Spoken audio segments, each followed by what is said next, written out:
Apa kabar Bapak Ibu? Saya senang memasuki tahun 2005 dengan senyuman dan kita bersama-sama bersuka cita pagi hari ini. Terima kasih buat teman-teman yang melayani kita pagi hari ini. Terima kasih tim. Thank you. Thank you buat yang di atas juga. Thank you buat Asher. Thank you buat teman-teman sekolah minggu Impact Kids. Pagi hari ini kita masuk dalam sebuah tema yang baru dalam tahun yang baru, saudara. Saya percaya di tahun ini gambaran besar yang Tuhan ingin kerjakan adalah kita menjadi pribadi-pribadi yang sehat. Amin. Buat saya ini impresi yang kuat di mana sehat itu merupakan sesuatu yang harus kita miliki untuk kita bisa optimal di dalam kehidupan. Setuju ya Bapak Ibu ya? Kalau Bapak Ibu tiap pagi bangun, terus kemudian mulai kepala terasa pusing, saya percaya hari itu tidak akan menjadi hari yang optimal atau maksimal karena kita menjadi terbatas karena kita tidak di dalam kondisi sehat. Begitu juga dalam 360 hari berikutnya di tahun 2025 ini, kita harus mengalami yang namanya sehat di dalam kehidupan kita. Sehat itu bukan hanya satu titik tujuan, tetapi sebuah kondisi yang harus kita pertahankan. Pagi hari ini saya ingin membagikan firman Tuhan, saya kasih judul God Our Healer. Tuhan adalah penyembuh kita. Saya ambil dari ayat tema kita di dalam 3 Yohanes 2. 3 Yohanes 2. Sudah dapatkan? Bapak Ibu di dalam Alkitab saudara? Pastikan ayat yang Anda lihat di LCD ini ada di dalam Alkitab saudara ya saudara? Coba tolong buka Alkitabnya dulu, ada enggak 3 Yohanes 2? Udah ketemu? Ya, kenapa saya katakan 3 Yohanes 2? Karena surat 3 Yohanes itu tidak punya pasal. Pasalnya cuma 1. Jadi pada waktu kita membaca, tentu kita membaca yang satu-satunya yang ada, yaitu langsung ayat yang kedua. Jadi 3 Yohanes 1 ayat 2 atau 3 Yohanes 2 itu sama aja saudara ya. Mari kita sama-sama membuka ayat kita. Mari kita akan membaca dan merenungkan firman Tuhan bersama-sama. 3 Yohanes 1 ayat 2 dikatakan, saudaraku yang kekasih, aku berdoa semoga engkau baik-baik dan sehat-sehat saja dalam segala sesuatu sama seperti jiwamu baik-baik saja. Ini merupakan doa pribadi yang disampaikan oleh Rasul Yohanes kepada seseorang yang bernama Gaius, yang kemungkinan besar adalah seorang pemimpin gereja yang dipercayakan memegang gereja lokal. Jadi seorang gembala yang menerima surat ini. Dan dikatakan bahwa aku berdoa supaya kamu itu sehat-sehat dan baik-baik saja. Sebagaimana jiwamu baik-baik saja. Jadi yang dipakai di sini adalah jiwa merupakan sesuatu yang sangat penting dalam kesehatan kita. Saya berusaha untuk mencari apa yang dimaksud dengan kata jiwa. Yang saya dapatkan adalah jiwa yang dimaksud di sini bukan hanya bicara pikiran, kehendak, dan perasaan, tetapi yang Yohanes maksudkan adalah keadaan internal kita, dalam kita, itulah yang disebut dengan jiwa. Jadi pada waktu kita bilang sehat, sehat itu selalu berasal dari sesuatu yang ada di dalam. Sama-sama katakan berasal dari sesuatu yang di dalam. Sehat atau tidak bermula dari yang di dalam. Dan itu juga meliputi kehidupan spiritual kita, saudara. Sangat penting untuk kita menyadari bahwa apa yang ada di luar, penampakan di luar, itu adalah refleksi daripada apa yang ada di dalam kita. Apa yang kita lihat, kondisi yang kita lihat seringkali baik atau tidaknya kondisi tersebut tergantung daripada apa yang ada di dalam kita. Saya ingat suatu kali saya sedang berpergian keluar kota, lagi menyetir, saya merasa hari itu hari yang sangat bagus dan menyenangkan. Karena walaupun sinar mataharinya sangat cerah, tapi saya merasa semuanya itu kayak teduh gitu loh. Semuanya tenang, rasanya terang tapi tidak terlalu menyilaukan. Hari yang menyenangkan menurut saya.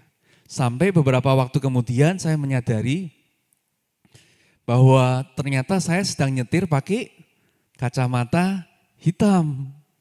Jadi semuanya yang kelihatan terang itu ternyata jadi kelihatan teduh, bagus karena apa yang saya pakai. Saya nyadari saya sedang pakai kacamata ini, tapi sedang pakai kacamata yang lain. Nah begitu juga dalam kehidupan kita, seringkali apa yang kita lihat dan apa yang kita pandang, cara kita menilai kehidupan, itu seringkali ditentukan oleh bagaimana kita melihat. Dan bagaimana kita melihat, itu tergantung dari kondisi dalam kita atau internal kita. Amin. Kondisi dalam sangat penting. Nah, kalau kita melihat Kamus Besar Bahasa Indonesia, kata sehat itu mempunyai definisi seperti ini Bapak Ibu. Sehat adalah baik di keseluruhan dan semua bagian tubuh. Jadi kalau kita bilang sehat, itu kita membicarakan secara keseluruhan. Dan juga bicara mengenai bagian demi bagian di dalam tubuh kita. Definisi yang kedua adalah sehat itu berjalan dengan baik dan berfungsi sebagaimana mestinya. Coba pagi hari ini Bapak Ibu coba lihat tangan saudara satu-satu ya. Tangan kanan coba perhatikan. Jari kelingking berfungsi? Jari manis berfungsi? Jari tengah berfungsi? Jari telunjuk berfungsi? Jari jempol berfungsi? Nah itu berfungsi adalah tanda sehat saudara. Kalau satu pagi Anda buka tangan saudara dan Anda coba gerakan jempol saudara dan jempol saudara tidak mau bergerak, itu adalah sebuah bukti ada sesuatu yang tidak berfungsi dengan baik. Begitu juga dalam kehidupan kita, sehat itu artinya semua keadaan di dalam keseluruhan hidup kita berfungsi dengan baik. Apakah kita di dalam kehidupan keluarga kita sebagai seorang suami kita berfungsi dengan baik? Sebagai seorang anak, apakah kita berfungsi dengan baik? Sebagai karyawan, apakah kita memberikan kontribusi yang semestinya, yang semaksimalnya dalam pekerjaan? Sebagai atasan, apakah kita menjalankan fungsi kita? Jadi ukuran sehat itu adalah ukuran dari fungsi. Kalau fungsinya tidak jalan, berarti kita bisa simpulkan bahwa ada sesuatu yang tidak sehat. Coba saudara sekali lagi pegang dada saudara kayak begini saudara. Bisa merasakan ada yang berdetak? Berdetaknya gimana? Teratur? Tidak teratur? Saya berharap tidak ada yang bilang saya nggak dengar apa-apa Pak. Gitu ya. Karena itu tanda berbahaya saudara ya. Nah yang di dalam sekali lagi adalah sesuatu yang sangat penting. Oleh karena itu pagi hari ini saya mau ajak kita untuk melihat sebuah perikop di dalam firman Tuhan. Saya ambil dalam Keluaran pasal 15 ayat 22 sampai 27. Untuk kita lebih mengerti kata sehat ini saudara. Keluaran pasal yang ke-15 ayat 22 dan 27 ini menceritakan satu peristiwa di mana Tuhan memperkenalkan diri pertama kali kepada bangsa Israel sebagai Jehovah Rafa. Sama-sama katakan Jehovah Rafa. Jehovah Rafa itu secara diterjemahkan artinya Tuhan penyembuh. Tuhan our healer. God our healer. Saudara, kenapa pagi hari ini saya mau ajak kita untuk membaca? Karena ada poin-poin yang menurut saya sangat indah yang kita mau temukan bersama-sama. Mari kita baca bersama-sama Keluaran pasal 15 mulai dari ayat yang ke-22. Perikop ini kalau Bapak Ibu belum pernah baca atau mungkin sudah lama belum baca, ini terjadi persis setelah mereka mengalami mujizat Laut Merah dibelah. Jadi ini kejadiannya persis setelahnya, saudara. Jadi bisa bayangkan bangsa Israel yang ketakutan luar biasa, tidak punya pengharapan. Tiba-tiba Tuhan melakukan mujizat yang begitu hebat, yang mereka tidak pikirkan sama sekali, sehingga mereka bisa lolos dari sergapan tentara Firaun. Jadi mereka baru saja mengalami, perkara yang sangat luar biasa yang Tuhan kerjakan. Nah, ini persis kejadian setelahnya. Apa yang terjadi? Ayat 22 berkata, Musa menyuruh orang Israel berangkat dari Laut Teberau, lalu mereka pergi ke padang gurun Syur, 3 hari lamanya mereka berjalan di padang gurun itu dengan tidak mendapat air. Bolehkah Bapak Ibu baca ayat yang ganjil bersama-sama dalam hitungan ketiga? 1, 2, 3. Mereka ke Mara, tetapi mereka tidak dapat meminum air yang di Mara itu karena pahit rasanya. Itulah sebabnya dinamai orang tempat itu Mara. Ayat 24. Lalu bersungut-sungutlah bangsa itu kepada Musa, kata mereka, apakah yang akan kami minum? Ayat 25 bersama-sama, 1, 2, 3. Musa berseru-seru kepada Tuhan, dan Tuhan menunjukkan kepadanya sepotong kayu. Tuhan melemparkan kayu itu ke dalam air, lalu air itu menjadi manis. Di sanalah diberikan ketahuan-ketapan dan peraturan-peraturan kepada mereka, dan di sanalah Tuhan mencoba mereka. Ayat 26, firman-Nya, jika kamu sungguh-sungguh mendengarkan suara Tuhan dan melakukan apa yang benar di matanya, dan memasang telingamu kepada perintah-perintahnya, dan tetap mengikuti segala ketetapannya, maka aku tidak akan menimpakan kepadamu penyakit manapun yang telah kutimpakan kepada orang Mesir, sebab akulah Tuhan, aku Tuhanlah yang menyembuhkan engkau. Ayat 27 bersama-sama. Sesudah itu sampailah mereka di Elim, di sana ada 12 mata air dan 70 pohon kurma. Lalu berkemahlah mereka di sana di tepi air itu. Bapak Ibu, di sini ayat 26, tadi kita membaca Tuhan menyatakan diri sebagai Tuhan penyembuh. Nah, kalau kita baca di dalam Alkitab, setiap kali Tuhan menyodorkan atau memperkenalkan diri dengan sebuah nama, Dia itu ingin menyampaikan sebuah pesan yang penting untuk umatnya, untuk kita semua orang-orang percaya hari ini untuk tangkap. Jadi pada waktu Tuhan memberikan namanya God our healer, Jehovah Rafa, ada sesuatu yang sangat penting yang kita bisa pelajari tentang Tuhan dan bagaimana kita ini berinteraksi dengan Tuhan. Saudara, waktu baca perhatikan enggak?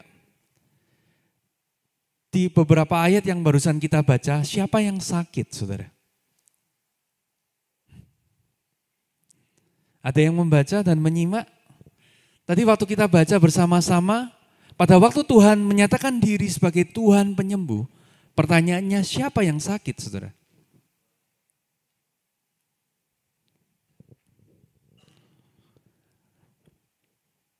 Enggak ada ya. Enggak salah ya. Kenapa Tuhan menyatakan diri sebagai Tuhan penyembuh kalau enggak ada yang sakit? Itu hal yang pertama kali muncul, saudara. Saya kaget juga. Tuhan menyatakan diri sebagai Tuhan penyembuh. Di ayat-ayat yang barusan kita baca, siapa yang sakit? Saya nggak bisa menemukan, saudara. Saya percaya di Alkitab Bapak Ibu yang dibuka juga nggak ada yang menemukan kan? Kalau ada tolong nanti Alkitabnya tolong tunjukin ke saya, saudara. Siapa yang sakit, saudara? Jadi pertama kali Tuhan menyatakan diri sebagai Jehovah Rafa, justru saat bangsa Israel tidak sakit secara fisik atau jasmani. Seringkali kalau kita bilang Tuhan penyembuh, di dalam asumsi dalam pikiran kita langsung pikir, oh kalau mau sembuh berarti harus sakit. Kalau mau terima mujizat berarti harus terima masalah.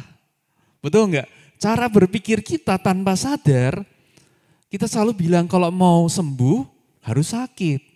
Kalau mau terima mujizat harus terima masalah. Di mana ayatnya, saudara? Di perikop yang kita baca, jelas tidak ada yang sakit secara fisik.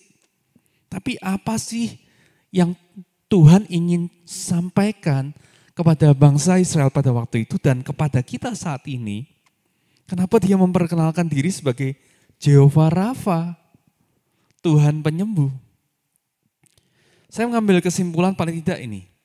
Berarti sehat yang dimaksudkan itu juga kesembuhan dan pemulihan dari keletihan, luka batin, putus asa, dan ketiadaan pengharapan.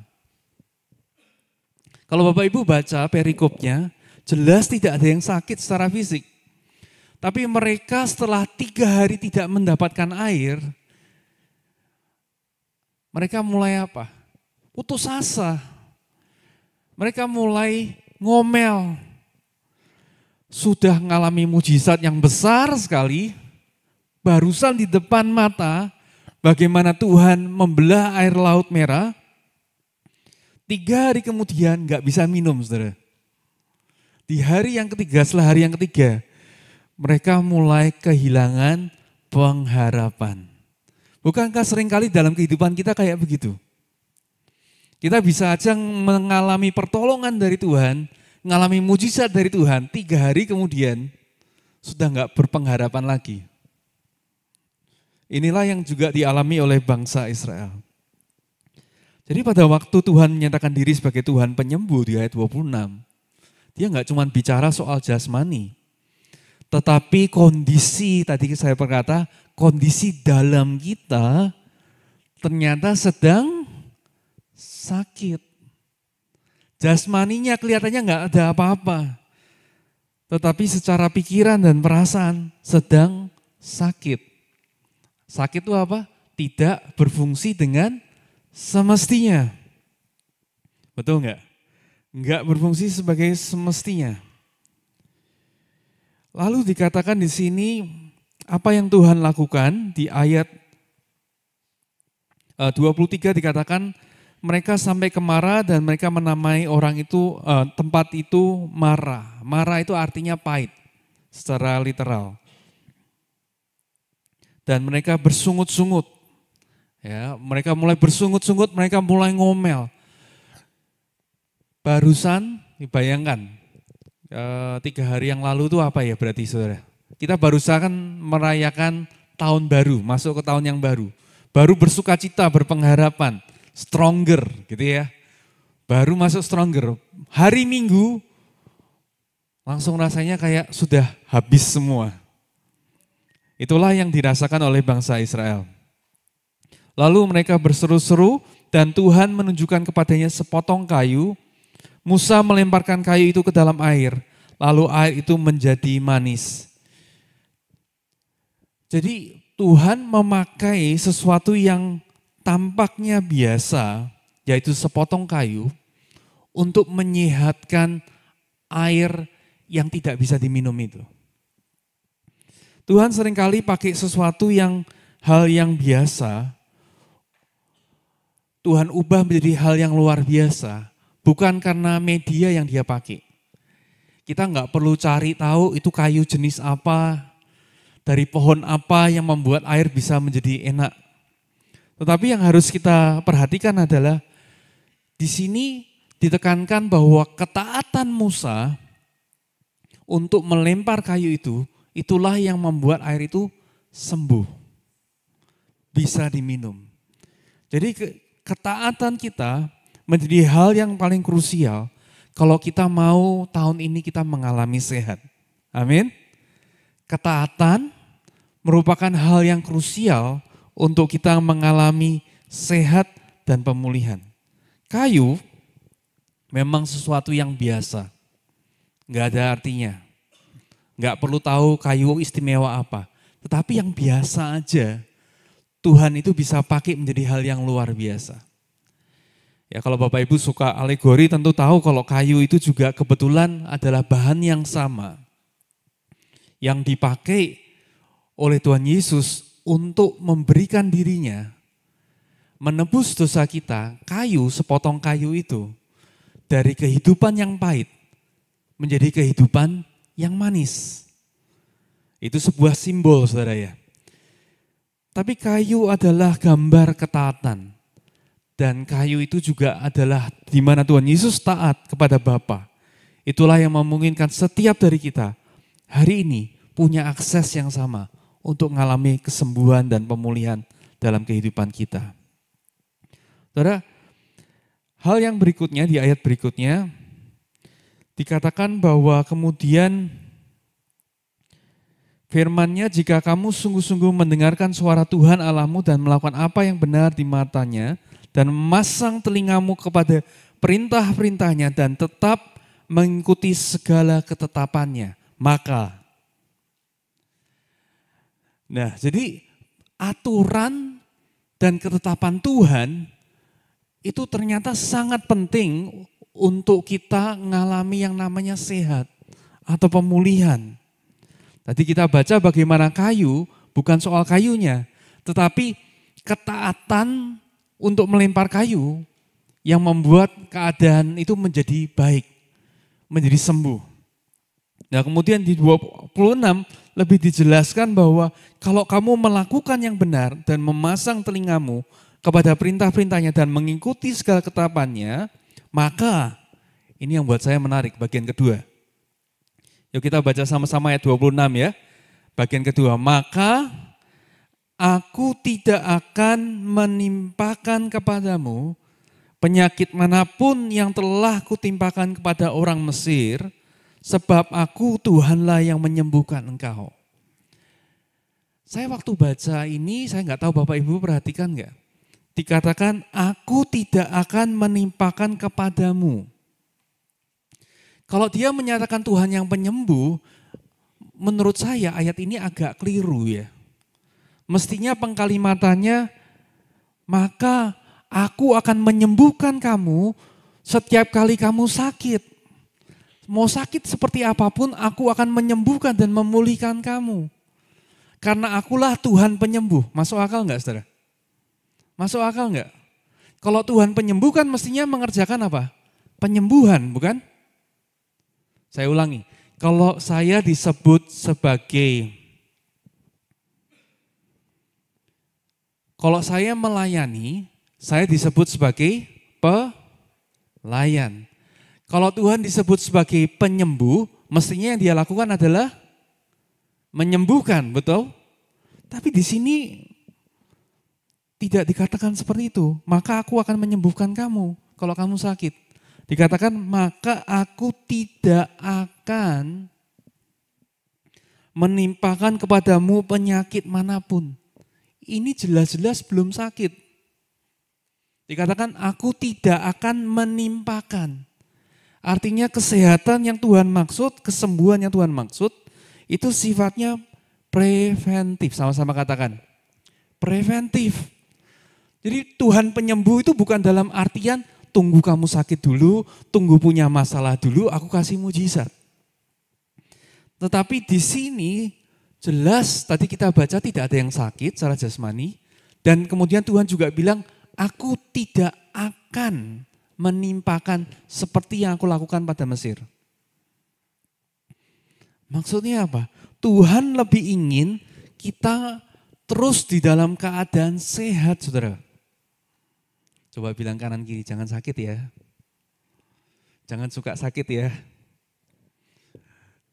Bilang ke kanan, yang ke satunya bilang, kamu juga jangan suka masalah dong. Gitu ya. Jangan suka masalah dulu baru terima mujizat. Ini jelas sekali Tuhan menyatakan diri sebagai penyembuh. Dia preventif. Dia mencegah. Makanya kita punya istilah mencegah lebih baik daripada mengobati. Mana yang lebih murah, saudara? Mencegah. Kalau sudah mengobati, apapun harganya kita pasti bayar, saudara. Nah, Tuhan ingin menyatakan diri sebagai Tuhan penyembuh, mengingatkan kepada kita bahwa penyembuhan itu bicara soal preventif. Artinya memelihara kesehatan dan menjaga supaya tidak sakit, saudara. Kalau kita baca kemudian di ayat terakhir ya 27 dikatakan sesudah itu sampailah mereka di Elim. Di sana ada 12 mata air dan 70 pohon kurma. Lalu berkemahlah mereka di sana di tepi air itu. Sesudah itu sampailah mereka di Elim. Dan di sini juga sampailah saya di akhir khotbah saya. Mereka setelah Tuhan menyatakan diri sebagai Tuhan penyembuh, kalimat berikutnya adalah mereka sampai di Elim. Tolong ditampilkan gambarnya. Saya minta tim presiden worship bisa maju ke depan. Saudara, apa sih Elim? Elim itu secara artinya adalah pohon besar. Ya, ini Jehovah Rafa. Rafa, kata Rafa itu yang bagian pertama. Gambar berikutnya. Oke, bagian pertama adalah Rafa. Yang berikutnya gambar pelajaran di Mara dan Elim.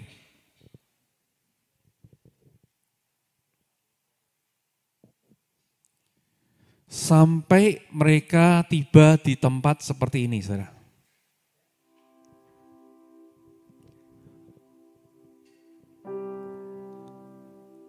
Sebuah gambar di mana mereka itu sampai di sebuah mata air, saudara. Elim adalah sebuah gambaran mata air. Dan di sini kita baca bukan sekedar satu mata air, tapi dikatakan 12 mata air. Gambarnya menyusul ya saudara ya, Bapak Ibu membayangkan dulu. Gambar kolam air dan pohon yang berlimpah. Saudara, kalau di padang gurun, tidak punya air, hal yang Bapak Ibu inginkan adalah tentu mendapatkan kesejukan dan kelegaan, yaitu gambar ini saudara. Betul? Nah, menurut saya merupakan sesuatu yang sangat-sangat jarang di padang gurun untuk ketemu seperti ini. Mungkin di negara tropis kita bisa menemukan gambar danau, gambar pohon-pohonan, itu sesuatu yang lumrah. Tetapi di perjalanan mereka, melihat satu pohon aja itu merupakan satu mujizat. Tapi mereka bukan cuma ketemu satu pohon, tapi mereka ketemu 70 pohon. Dan mereka bukan cuma ketemu satu mata air, tapi ketemu 12, saudara. Kebetulan, saudara, 12 mata air itu sesuai dengan jumlah suku orang Israel. Jadi bisa bayangkan apa yang Tuhan ingin sampaikan kepada bangsa Israel di tempat Elim ini. Setelah dia menyatakan diri sebagai Tuhan penyembuh, dia menjaga kita supaya tidak sakit. Dia ingin supaya kita kenal dia, kenal ketetapan dan peraturan. Dia bilang, ini loh yang terjadi.